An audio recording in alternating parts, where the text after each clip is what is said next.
নমস্কার বন্ধুরা, তোমরা সবাই কেমন আছো? আশা করি ভালো আছো। তাহলে চলো বন্ধুরা, আজকে আমি দেখিয়ে দিচ্ছি দুপুরের মেনুতে কী কী রান্না করেছি। এই দেখো, এখানে আছে মসুর ডাল, পেঁয়াজ দিয়ে একটু ঘন করে রান্না করেছি।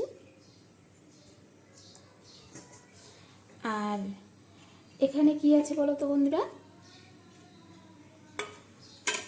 ব্রাউন রাইস মানে বাদামি কালারের ভাত। এই দেখো, যেহেতু আমার বর কিন্তু সাদা চালের ভাত খায় না, ওর জন্য বাদামি চালের ভাত আমি রান্না করেছি।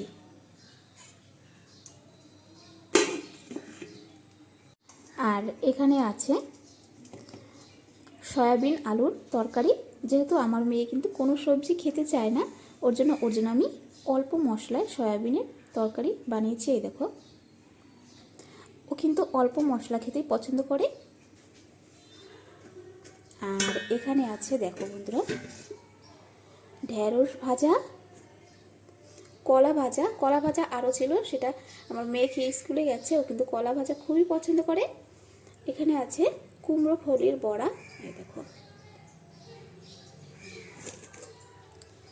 আর এখানে আছে কাঁচকলা আর আলু দিয়ে শুকনো শুকনো একটা সবজি। যেহেতু আজকে নিরামিষ, তবে আমি কিন্তু পুরোটা নিরামিষ করিনি, মসুর ডালটা পেঁয়াজ দিয়ে করেছি, ওটা আমাদের জন্য। আর আমার শাশুড়ি মায়ের আজকে নিরামিষ। আর এখানে আছে ভাত আমাদের জন্য। এটা কেমন লাগলো বন্ধুরা আমার এই আজকের ভিডিওটা অবশ্যই কমেন্টে জানাবে। টাটা, আবারও কোনো নতুন ভিডিও নিয়ে তোমাদের সামনে চলে আসবো। তোমরা ভালো থাকবে, সুস্থ থাকবে।